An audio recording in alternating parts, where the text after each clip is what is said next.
Wait lang guys, nag-bounce kasi ako lang gumupit. Ayun na nga. So, bakit ba ako nag-vlog and bakit mahina yung boses? Kasi guys, today is May 6. So, today na alis sila kuya. And hindi na ako nakapag-vlog ng mga last gala namin kasi in-enjoy ko na lang. Last vlog ko ata was Bicol. So, after Bicol, pahinga one day and then Baguio naman. And, yun, naka-SL pala ako today guys. 11:44 AM na. Kasi ang sama din ng pakaramdam ko. Ayun, wala lang nag-vlog ako kasi hindi na ako makapag-vlog mamaya. And baka mag-iyakan kami. Kung mapansin nyo, namamagay ang mata ko. Hindi lang halata kasi nag-makeup na ako. Pero namamagayan kasi kagabi ako umiyak. Sobrang close kasi naman ni Kuya. Kasi super close. Para na rin ako may kapatid na babae, gano'n. Level ng closeness. So, may maalis siya na rin ang kalungkot. Pero pinakamalala talaga yung una niyang uwi kasi parang 3 years, 7 months siyang di umuwi nun. Kasi nag-pandemic, tas na-stroke si Papa.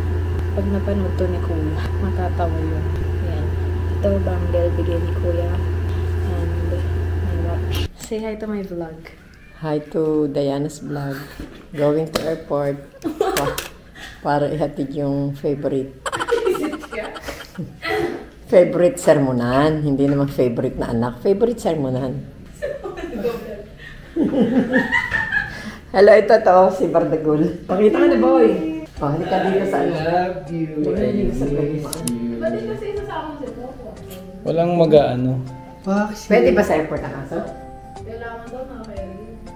Bye, Foxy. I love you. I miss you. See you next year. Umiiyak si Popo. Punta na yung bahay, ha? Yak. I miss you. Sa kusina. Nagbuntis yung na ikaw ng maraming anak, okay? Bye. Iyak. Iyak tuloy ako. Wala pa. Papa. See you next year. See you next year, pa. Sapatos lang ako. See you next year. Wala si Popo, umiiyak na! Ayoko, tignan. Popo! Why are you crying? You miss your amo? Ayaw ko bibo. Ako na iyak sa aso. Wala si Popo, guys. Usually yan, pag umaalis kami, sumusunod yan eh. Iyak ako sa aso.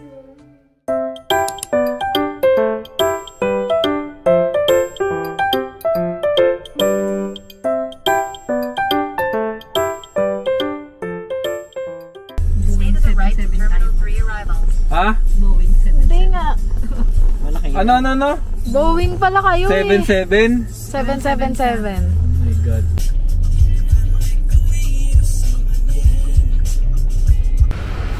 Hinahangan yung bangs ko, guys. Papanindigan ko na. Ay, hindi na sa bangs. Sarap mag-travel, no? Kaso wala nang budget. Nag-vlog nga pala ako, guys. Kumain kasi kami sa Mary Grace. Di na ako nakapag-vlog. Nakalimutan ko. Papunta na kami sa Jollibee kasi kakain ng Jollibee sila kuya.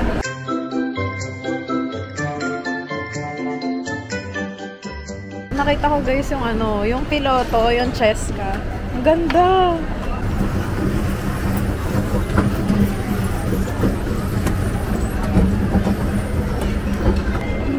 Gusto mo.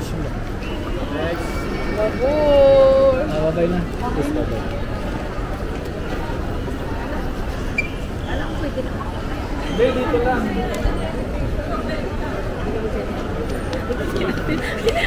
Nakita? Tara na.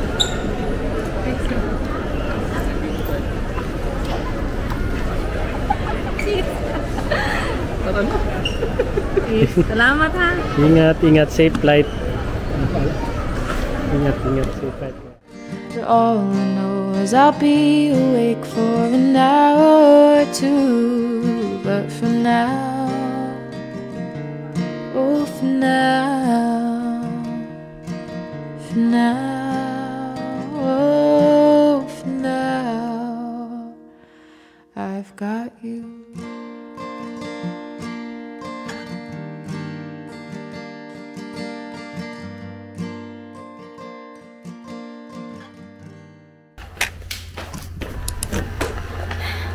Dilim. Nakauwi na pala kami guys. Di na ako nakapag-vlog. Clips lang nakuha ko kanina kasi ewan ko. Tinatatak ko sa isip ko na normal siya. Nina-normalize ko na yung ganong scenario sa isip ko.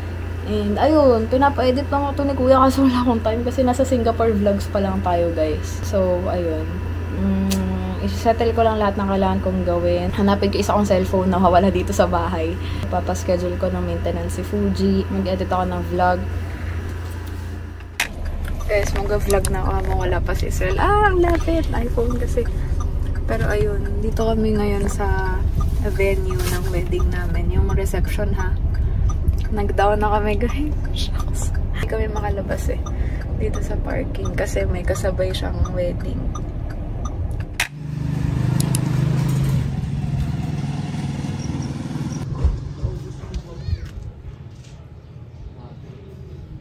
Hindi. May dalawa pa. Nandun sa gilid.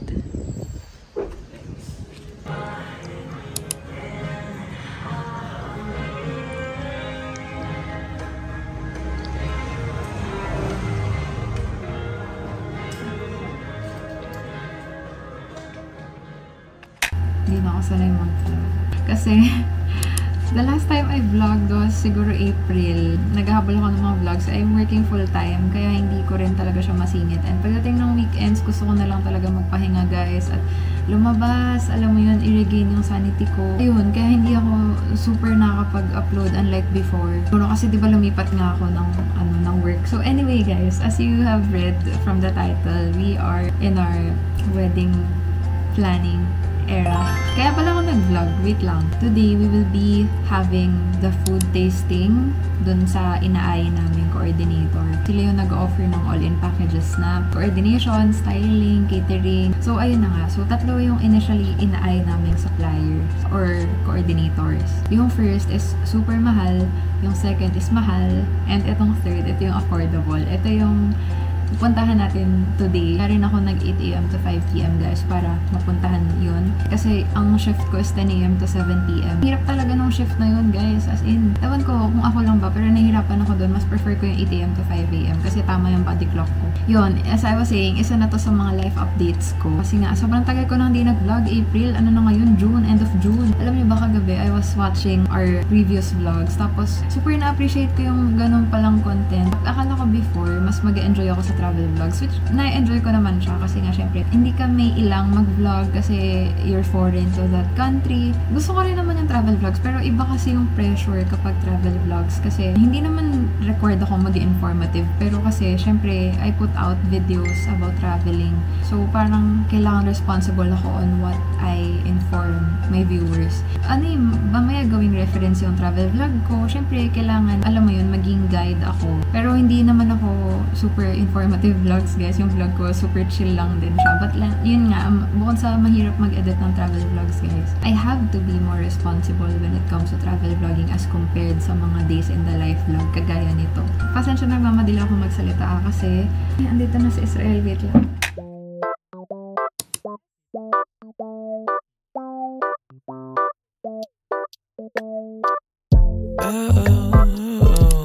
I'm crazy for you, losing my head, distorting my view, feet in the sand, just thinking of you, that's what you do.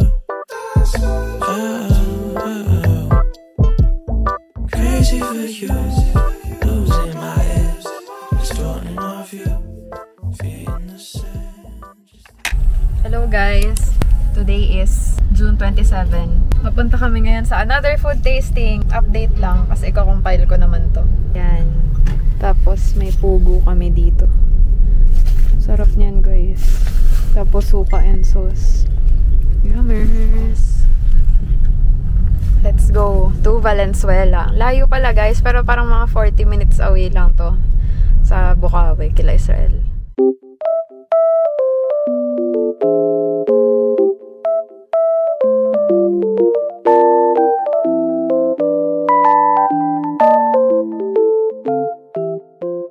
Ito na pala yung sa food tasting, guys. I'm so excited. Ito na yung magiging deciding factor. Ito na, guys. Kaya kami pala nandito dahil mag-food tasting kami. Let's go! So, First ay chicken galantine with cheese. Uy, embutido lang pala yung galanti. Yun na naman talaga yung isa. Masayaw muna ako dito. Eating roses. Sarap. Not cheese.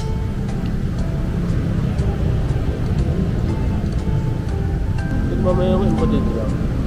Embutido lang. Ano? Wala pa rin. Ang sarap! Ang sarap, shit. Ayan guys, first dish is chicken galantine with cheese. Sobrang sarap. Creamy beef with mushroom. Parang roast beef. Love, let's go. Ano to? Lengua? Isit ka. Creamy beef with mushroom. Lengua nga. Roast beef. Ah, gano'n. Roast beef. Iba yung lengua, dila yun.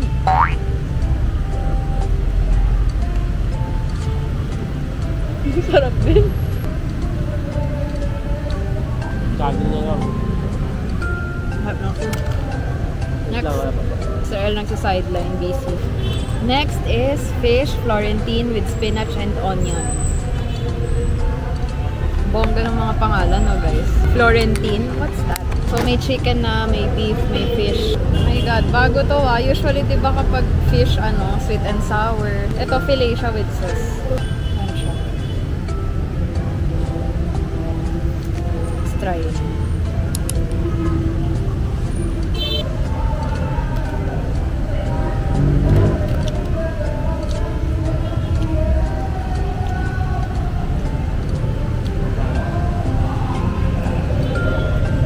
Masarap yung fish, pero yung sauce di ko bet. Parang medyo orangey. Ikaw lang.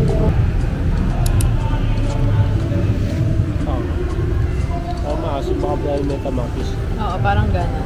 Pero yung fish masarap. Next, siguro to? Pork. Wow! Uso na to. Kahapon ganito din yung sa menu namin na natikman. Sweet baby back ribs. Pero yung kahapon naman na natikman, guys, matigas yung baby back ribs. Sobrang tigas. Ito, try natin. Ang lambot ba? Yung kahapon talaga, guys, parang luma na. Ito, ang lambot siya.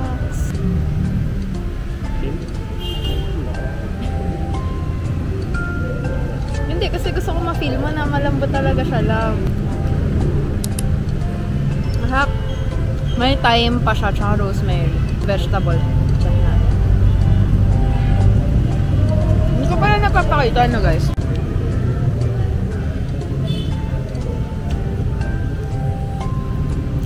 Tamang-tama yung luto ng potato. So far, ito ang nagustuhan ko, guys. May bakit. Up. Wala silang... ito na yung pork. Ito yung pasta nila. So, pork, fish, chicken, beef, tapos pasta. Ito yung pasta nila, guys. Creamy chicken fettuccine. Ang ganda ng presentation, guys. Grabe. May basil leaf pa. Ayan. Chicken muna try natin. Sarap din, guys. Mas gusto ko to kasi pwede kang ang kunin mo lang sa kanila catering tsaka styling. Mamaya pag uwi, mag-decide na kami. Kailangan na namin mag-decide. Mamaya sarap na sarap kami dito, tapos book na pala sila ng 28. Kung sabi yung date, eme lang. Basta guys, 28. 28 yung date namin para may 8 to infinity. Lang guys, ayan na. Tapos na. Masarap.